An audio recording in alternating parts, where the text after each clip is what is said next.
Сәлем достар, бүгін мен фантастикалық комедиялық жанрда шығарылған жаңа өсиет деп аталатын 2015 жылғы фильм туралы айтатын боламын. Бірнәрсе жетіспейді. Әркімнің Құдай туралы түсінігі әртүрлі. Және ол тек ұлы, мейірімді және құдіретті ғана емес, сонымен қатар кейде аздап илғасыз әрекеттерді немесе тіпті көп ойнауды ұнатсашы. 10 жасар Эйя мен оның әкесі басқа емес Құдайдың өздері.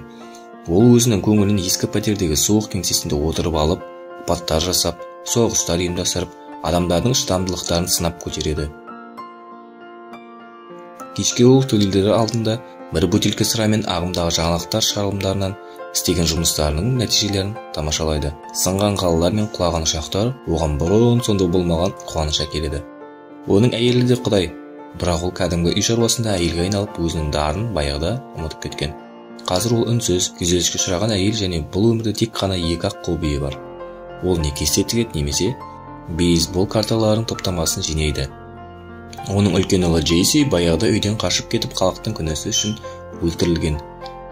Эйя әкесіне қарсы тұруға дайын және қабілетті, ең болмағанда адамдардың өміріне бей-жай қарамауға тырысатын жалғыз отбасы мүшесі. Әкесінің ұйықтап қалғанын пайдаланып, ол оның кеңсесінің кілтін ұрлайды.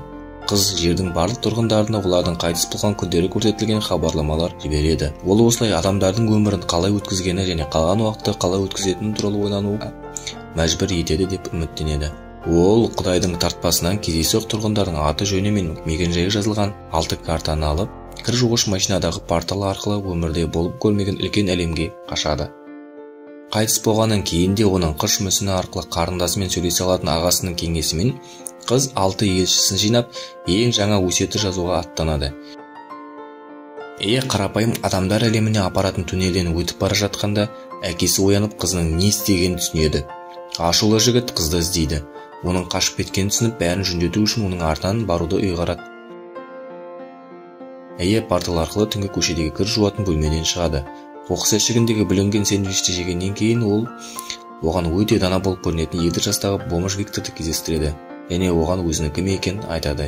Эйя оны ең жаңа өсиет жазатындарға тағайындайды. Ол оған әкесінің кабинетіндегі мекен-жай карталарын көрсетеді және екеуі жаңа елшілерді іздеуге шығады. Қыз келген бірінші елші Аурелия болатын. Бала кезінен қолынан айырылған. Оның орнына силикон протезін киген жас, әдемі, бірақ жалғыз қыз.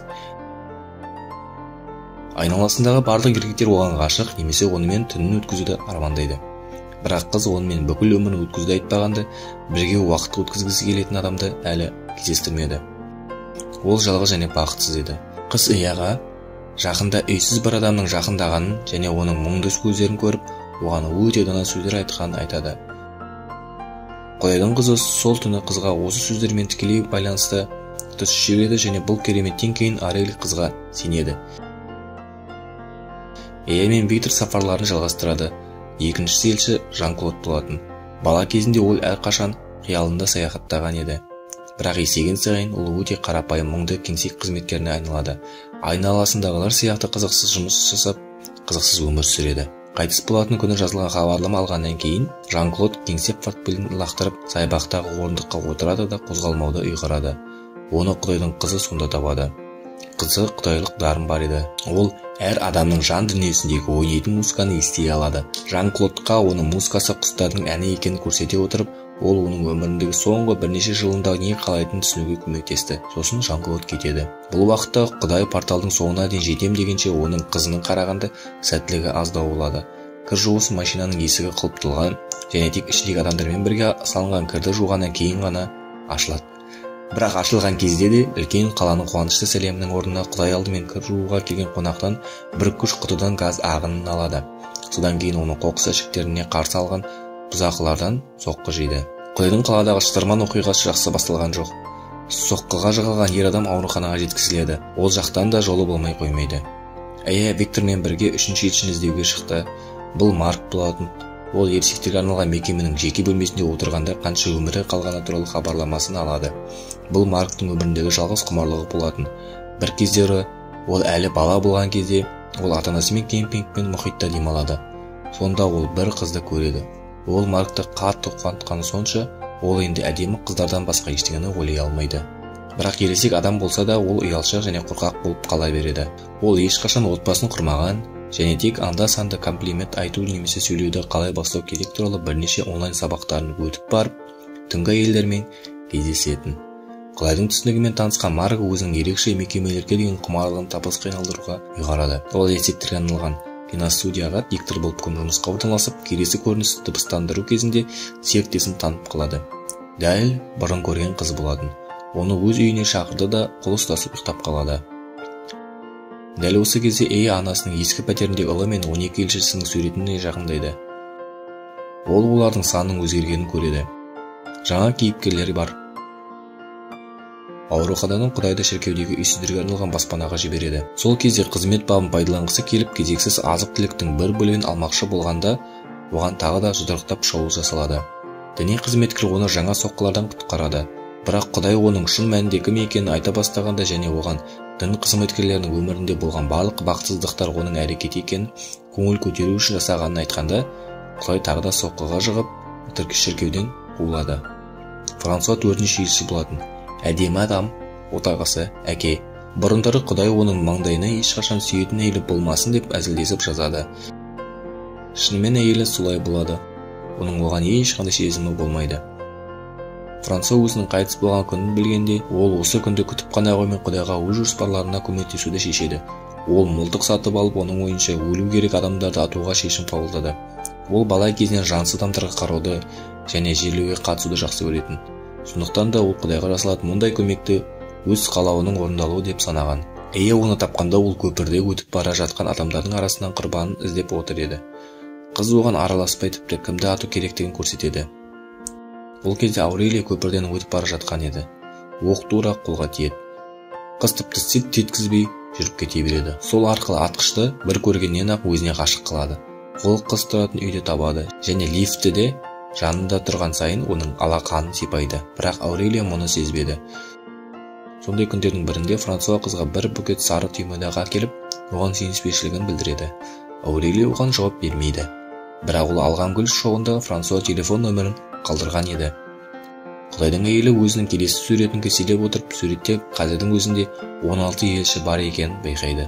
Сонымен бірге Эяның екі елшісі Жан-Клод уақытын босқа өткізбей бала кезінен баруды армандаған жерге сапарға аттанады. 5-ші елші. Әдемі бірақ жас емес аққұба Мартин. Оның өмір сүруіне 5 жылдан сәл астам уақыт қалды. Бұл күйеуін қатты қуантты. Оның тағдырына тағы 12 жыл өмір сүруді бұйырған еді. Сол кезде әйел өзінің ешқашан сын сүйіп, бақытты болмағанын түсінеді. Ол қалған уақытын махаббат іздеуге жұмсауды шешеді. Ол баруды шешкен бірінші орын барлық қызмет түрлерін көрсететін жас балалар жұмыс істейтін көше болатын. Аққұба әйел оған бірінші рет жақындаған жас жігіттен қорқып кетіп, біраз уақыттан кейін оған қайта оралады. Жас жігіт сыпайы, ержүрек болуға тырысты, бірақ онымен өткізген түн әйелдің көңілін қалдырады. Жігітіне төлеген $200 бұл да махаббат емес екенін еске салды. Мартинидің жанынан Эя цирк музыкасын естіді. Олар қойылымға қатысуды шешім қабылдайды. Сонда торда Мартини үлкен горилланы көреді. Бұл бір көргеннен махаббат болатын. Ол оны цирктен сатып алып үйіне әкеледі. Оның үлкен жүнді алақандарында әйел көп жылдардан кейін алғаш рет өзінің сүйікті және қажет екенін сезінеді. Құдай үйіндегі суретте келесі елші пайда болды. Аурелия соған қарамастан Франсуаға телефон соғуды ұйғарады. Онымен телефон арқылы сөйлескеннен кейін қыз оны өз үйіне шақырады. Құдай бұл уақытта үйге оралу мақсатында кір жуатын жерге оралады. Бірақ барлық кір жуғыш машиналарды қарап шығып, үйіне жетуге болатын порталды таппайды. Эя мен Виктор 6-шы елшіні іздеуге шығады. Бірақ жолда қыз әкесін кездестіреді. Таяқ жеген, лас, ашулы ер адам қызын үйге қайтып, компьютер жөндеуді талап етеді. Бәрін қалпына келтіруді бұйырады. Бірақ Эя бас тартады. Виктордың қолынан ұстап, онымен бірге судың арғы бетіне кетеді. Құдай оларды сол жолмен қуып жетуді шешеді. Жағалаудан өтіп барып, аяғын суға тигізгенде суға түсіп кетеді. Дымқыл болған оны қайтадан шіркеудегі үйсіздерге жібереді. Діни қызметкер оны жұмысшыларға барып кептіруін тапсырады. Жан-Клод бұл кезде алыс елдерде бір топ құстармен ойнап жүр. Бәрі оның балалық арманындағыдай болады. Соңғы 6-шы елші Вилли. Бір аптаға жоқ өмірі қалған кішкентай бала. Анасы әрқашан баласын өте ауру бала деп санайтын және жол аурулардан емдейтін. Күшті дәрі-дәрмектерді қабылдау кезінде бала алдымен ұйқы безінен айырылады. Туған күнінде сыйлыққа ұйқы безін алып тастау операциясы жасалады. Енді оның өмірі өтіп кетті. Өте аз қалды. Бұл туралы білген Билли қыз болғысы келетінін айтады. Таңырқап қалған анасы баласымен дауласпайды. Бұл оның соңғы тілегі екенін білгендіктен. Ол балаға қыз көйлегі мен қызға тән палетка сатып алып береді. Билли соңғы аптасын осылай өткізеді. Эйя бұған келгенде олар тез достасады. Эйя балаға француз әндерін айтатын балық береді. Бірақ балық оған теңізге қайтқысы келетінін айтады. Елшілердің әрқайсысы өмірінің әр күнін қуанышпен және жақындарының ортасында өткізеді. Эйяның жалғыз қалған анасы суреттен сүйікті бейсбол командасының ойыншылар санымен бірдей 18 елші бар екенін көріп, қуанып, үйде жалпы тазалық жұмыстарын бастайды. Құдайға басқа жұмысшылармен бірге жер аударуға үкім шығарады. Бүкіл компания болып теңізге балықты апару туралы шешім қабылдады. Эйя, Виктор және 5 елші, Жан-Клодтан басқасының барлығы. Ол кезде ол мұздың бір жерінен жағаға шықты. Оның өмірінің махаббатына айналуы тиіс белгісіз елде оны әйел күтіп тұрған еді. Жағажайға жайғасқасын компания күте бастайды.